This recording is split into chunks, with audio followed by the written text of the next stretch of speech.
Hello and welcome. You're watching NewsX Waku, the Diaspora Broadcasting Network. I'm Megha Sharma, your host. And my first guest on the show today is Vivek Bhatia. He's the Chief Executive Officer and the Managing Director at Link Group, based out of Sydney in Australia. In fact, he went to Sydney back in 1999. He made his own space in another nation. Let's listen into his inspiring story.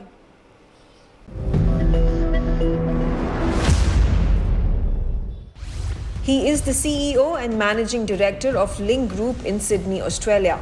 I came here in 1999, so just over 20 years away. He has more than 20 years of experience in insurance and management consulting sectors. Over the last 20 years, we have seen quite a lot of Indian-based migration into Australia. And NewsX proudly presents the Waku Diaspora Dialogue with Vivek Bhatia.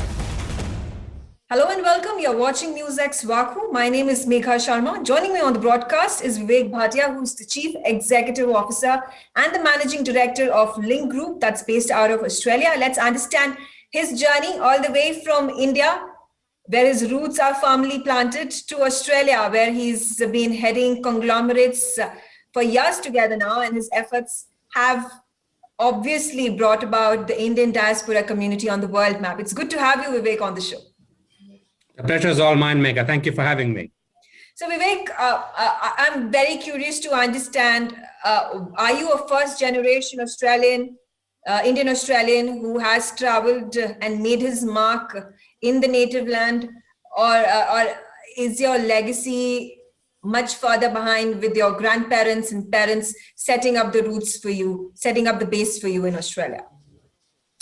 No, I'm definitely a first generation migrant, Megha. I came here in 1999, so just over 20 years away. And after spending the first 25 years of my life in India, and I come from a town called Aurangabad, which is about 400 kilometers from Mumbai. I came here for a couple of things. I obviously was fascinated with cricket growing up in India. That's what you do. And watched a lot of games at the Sydney Cricket Ground and Melbourne Cricket Ground in the early hours of the morning, and was always fascinated with that. And also a great opportunity. I love the country and came here in search of a new life. And in the last 20 years have started from having no job. Came here, as I said, looking for the next chapter of my life, and now 20 years later, still very much settled and very much call Australia home. Absolutely. And you work for some of the biggest conglomerates in the Australian region, be it QBE, talking about being the chief executive of iCare at the NSW government's manager of insurance and care schemes. How has your experience in a managerial role and now helming yet another conglomerate that spreads its wing not just in Australia but in Europe as well work out for you? Look, I think one of the key elements that hopefully come along with leadership is the ability to communicate and relate to people all across the stakeholder group, whether they are investors, whether they are customers, whether they are our own employees. And the most important element that I feel that leaders probably rank low in respect is actually having empathy and making sure that you bring your human self to work, your own authentic self to work on a day-to-day basis. And while commercial judgment is important, making sure you have the right acumen, but I do think that the one thing that the Indian roots do give is that ability to bring your human self to work and always be your true self and authentic self as well. Absolutely. You're intrinsically an Indian who has worked hard because of his own enterprising nature, hardworking nature, and that's what Indians are known all across the world. How has this experience built you? Obviously, this is a base that you're building for your future generations, and they are going to be thankful to you for the hard work that you've put in. But also keeping in mind these decades and decades of years that you've spent in Australia as an Indian Australian. Have you also witnessed some kind of a change in terms of the attitude of the natives towards the Indian diaspora? I think when I came 20 years ago, Megha, there were very few Indians that used to look around and find. In fact, if you saw an Indian across the street, you would smile and you would think, oh, I know you are from the same country as I am. But over the last 20 years, we have seen quite a lot of Indian based migration into Australia, and the people in Australia have become a lot more familiar with Indian faces and Indian food and Indian culture, which has been great to see. And as a bystander, we have seen a great migration explosion that has happened in Australia. Australia is a land which is multicultural in its roots and has really embraced people from different cultures and backgrounds into its fabric. And it's fantastic to see that actually happen. Mm-hmm. And we can play a small role in that. And obviously, when we come into a different country, we bring what we have and what we have grown up with, but then we assimilate into what is the larger frame that sits within us. And which is why I think it's a real amazing journey to watch as countries grow from being quite unilateral in the way they are constructed to being a lot more multicultural. And Australia has had a great heritage of doing that. And I do think it is one of the example countries in the world which really embraces multiculturalism and brings it to the root of what it is as a country. I'll also ask about your personal journey in Australia, as well as your career that has grown magnificently.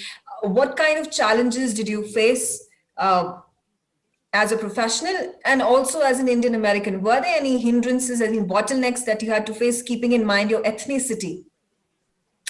Yeah, look, I think one of the key elements that I have been very fortunate to have is that nobody has ever viewed me as, an Indian Australian or somebody who's come, who looks different or feels different. I think, what I have had the good fortune to have is people who have seen what I can do at work, what do I represent professionally, and then given me opportunities along the way to be able to demonstrate my credibility. And those opportunities are the really important element. As you talked about hard work, that comes natural. We grow up in a country where hard work is at the very core of our fabric. Mm-hmm. Making sure that we are always putting in your 110% of effort. That comes natural to us. And that's how my parents have raised me. Always make sure that you do your best no matter what the circumstance. And those things always resonate with you when you grow up. And hopefully that's what we can embed into the future generations. And I've got two children, a 17-year-old daughter and a 15-year-old son. And hopefully that's my legacy that I give to them and nothing else. Mm-hmm. Those are the good, true values of hard work. I think then you need to juxtapose that with some good fortune, good opportunities, being at the right place at the right time. And obviously, those things happen when you are delivering to the maximum of your ability and really rising to your potential, but also going over and above. It's putting up your hand when opportunities come and saying, well, I am happy to take the ownership, the accountability, and actually go that one step extra. And I think those things have been helpful in my journey, and I've been very fortunate to work with some wonderful people in some great organizations. And as they say, God has been kind, and I've been lucky. You definitely have been lucky, and hard work has been that X factor to have brought you to the place that you are at. And congratulations to you on that achievement. And finally, I'd like to ask you about: are you part of various Indo-Australian diversified groups, forums, bodies, and what kind of a motivation do you have? What kind of missions do you have? What kind of goals and aspirations do you have in terms of building these Indian Australian communities into larger entities, and also allow for their representation in the political, bureaucratic, as well as commercial aspects of the Australian ecosystem? Oh, that is a great question, Megha. I feel that Indians are still at the precipice of making an impact into the broader Australian community, and whether it's politics or corporate, sports, all the key major aspects, education, and we see a lot of Indians, or I should say Australians with Indian origin, starting to make their mark, but it is still, I would say, a small single-digit percentage representation, and I think that as we know, that potential is a lot more. And so my give back to the community, I guess, is wherever I can make sure that I can contribute in helping people charter their own journeys, because at the end of the day, everybody has to lead their own journey. And my 2 bits of help, or the 2 cents of advice, is always to make sure that they put in their best capability, always look for opportunities, take risks, because without risks, it is difficult to take that step forward. And it is the one thing that sometimes holds people from our community back, because they're looking for a more stable, assured route. And sometimes you have to step out of your comfort zone and take that additional bit of risk to be able to really move forward. And so whatever little I can do in terms of contributing by being a mentor or by joining groups. I'm part of an association called the Young Sikh Professional Network, and what we do is try and make sure that people who come in, whether they require some help with their CVs, whether they require some help in terms of how to charter the Australian culture and actually move forward, we can try and help. And there's a bunch of great people on the advisory board that I'm very fortunate to be part of. And we kind of try and do whatever we can to help. It has got some really enthusiastic second, third generation Indian Australians who are really going above and beyond to help what they can do to people who come into the country fresh and need some assistance in navigating their journeys forward. All right. Thank you, Vivek Bhatia, for joining me on this special broadcast. It is a privilege to amplify your story of success, having been a first generation Indian and traveling all the way to Australia and forging a path, and a successful one at that, for the entire country and countrymen who are living across continents to emulate your path, your journey, and your successes. Thank you very much, Megha. Thank you for having me. All right. Our next guest is Surabhi Khaitan Chaudhary. She's an award-winning student of art and design and a founder of the art gallery Unnati Culture Village under the aegis of Chaudhary Foundation, located in Kathmandu in Nepal. Here's her story.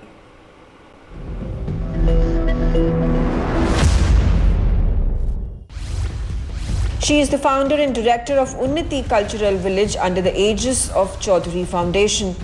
A lot of influential collaborators, people who are geared towards sustainable development for a long time. She has dedicated her life to preserving and promoting the legacy of South Asian heritage and culture. It's also given us a lot of new perspective on how to deal with challenges and difficult times, and how to be much more resilient. NewsX proudly presents the Vaku Diaspora Dialogue with Surabhi Chaudhary.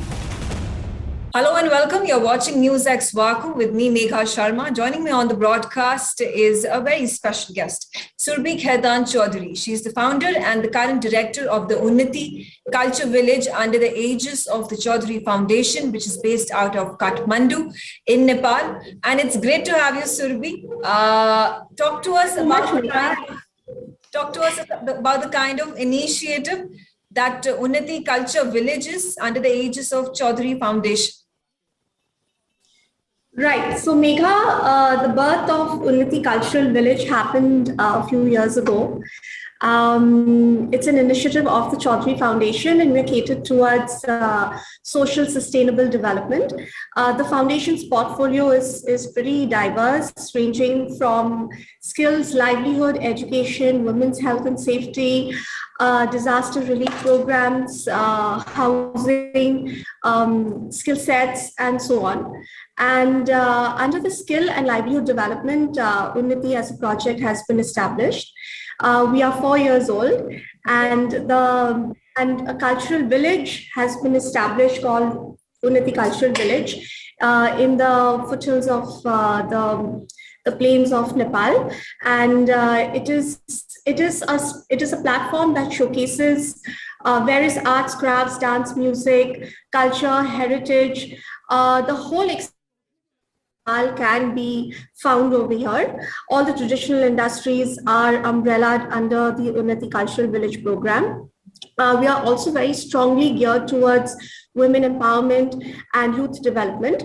So all our initiatives are linked with that, which also promotes a lot of economic empowerment to the marginalized communities.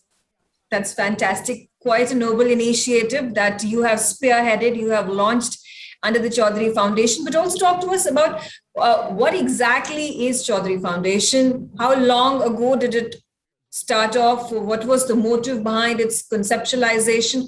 And what are the kind of goals and objectives it is at this point of time forging ahead in wake of the pandemic and the vaccination process and several other issues that mar the community of Nepal at this time?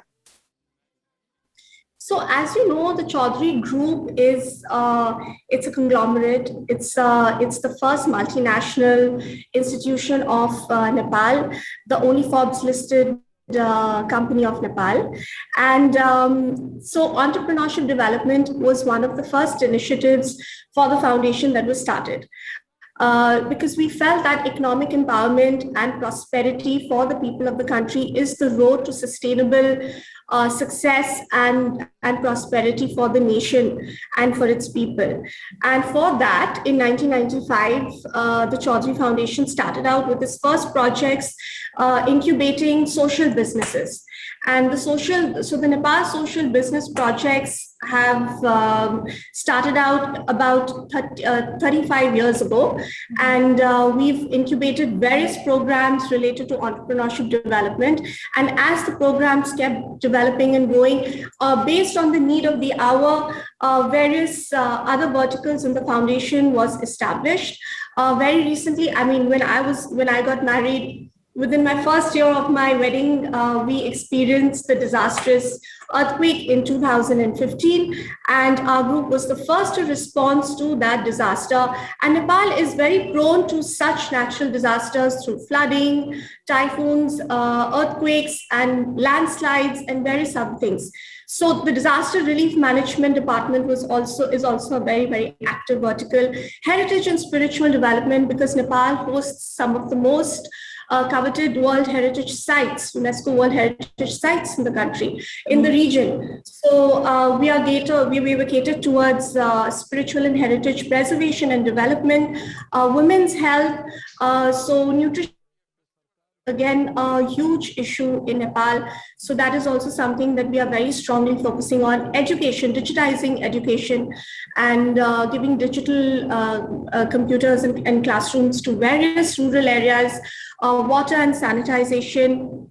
So there are many need of the hour projects that are rolled out depending on what is the priority of the nation at that time. And of course, since last year, given COVID, it was a very unexpected pandemic that happened, something that the world wasn't very prepared for. But our group, I can proudly say, was again the first to respond to the disaster and the crisis that Nepal was facing. Of course, we had an immense shortage and of various equipments, basic testing kits, basic health and sanitization standards that people were struggling with. And so we were again the first to respond. We got a lot of medical equipment flown in from India and China, distributed to various municipal hospitals, rural hospitals, city hospitals, a lot of private clinics. So we've recently launched an oxygen plant and bed in Kathmandu and various other municipal hospitals also for the second wave. So we've been, and then of course there have been a lot of relief materials and food packages that have been distributed from time to time during the lockdown period. So yes, it's something which is an ongoing activity that the foundation is constantly striving towards. I will specifically ask you about the Unnati Culture Village. And obviously, there must have been hindrances that you, as the director and the founder of this project, must have faced in wake of the COVID situation in Nepal and across the world. What are the next steps that you are bringing about for more of these initiatives to be launched under Unnati? What are the kind of challenges did you face? How did you end up circumventing them? So COVID actually has taught us a lot, Megha. It's taught us to be more resilient and self-reliant. So during this time, it wasn't very quiet for us. We were actually extremely busy and much more productive than we've been during the times when pre-COVID. Yeah. So I can count my stars and say that we are blessed. The group again really came together, and we have various patrons within the Chaudhary group itself. So hospitality is one of our biggest supporters. So we had a lot of projects that were being rolled out and developed for the hospitality sector during the pandemic. While things were quiet, our artisans were still at work. They were still under production. Projects were still being developed. Events were still being planned online, of course. And we did a lot of work on the ground. We did a lot of introspection, team building, trainings, a lot of workshops. So we did a lot of internal strengthening of our systems while the pandemic was happening. And I can proudly say 70% of our employed staff was still with us. And we all stood together through these difficult times. And it's brought us closer. It's made us like family now. So I feel like after going through what COVID has brought us past 2 years, we can ride through anything. And it's also given us a lot of new perspective on how to deal with challenges and difficult times and how to be much more resilient. You're absolutely right. And I'll also like to delve into your personal life. You said that you got married some years ago, and you're a Mumbai girl who ended up shifting her base to Kathmandu. How challenging was the transition? How were you able to successfully manage it all? It's actually been a pleasant surprise for me as well, Megha, because I came from a family that, and a city, a country that's so bustling with energy and active, and it's a very fast-paced life. And I've lived and traveled all over. And then when I got married and came to Nepal, I was actually very geared for a quieter, peaceful way of life, but I've actually been much more busy than I was before I got married. Yeah. So yes, being engaged with the foundation has really not only kept me on my toes, it's been a very stimulating time. And that's been one of the main reasons why I've been anchored so beautifully. And of course, Nepal is a gorgeous country with beautiful people. So that also helps. What are your future plans personally as well as professionally? I know you are spearheading Unnati. You're taking it to longer strides ahead. There are international collaborations. The government is also supporting you in this noble cause that you're bringing about. What are the future endeavors that the Chaudhary Group, the foundation, and under the aegis of the Chaudhary Foundation, Unnati is looking forward to bring about? So we have actually a lot of fantastic programs rolled out, and I won't reveal too much at the moment, but we have some very interesting collaborations happening with international foundations, art residencies, some mini small scale festivals being planned to promote Nepal's art and culture and various traditional industries. And we want to take it to the international markets and various other audiences. So those plans will most probably take place 2022, and for that the preparation is currently underway. Apart from that, personally, I see it as a very fulfilling role. I have two beautiful children, happily married here. I'm, spending a lot of time in Chitwan, between Chitwan and Kathmandu. So yes, for now, we are very much here and very much focused on building the various creative and cultural industries of Nepal. And that's what the focus is for the time being. Well, thank you so much, Surbhi Khaitan Chaudhary, for joining me on this broadcast. And I wish you all the very best. And looking forward to hosting you oftentimes on NewsX WAKU and understanding where you take forward the Unnati initiative into a larger, bigger platform for the Nepalese handicraft culture community. Thank you so much. Thank you, Megha. It was a pleasure.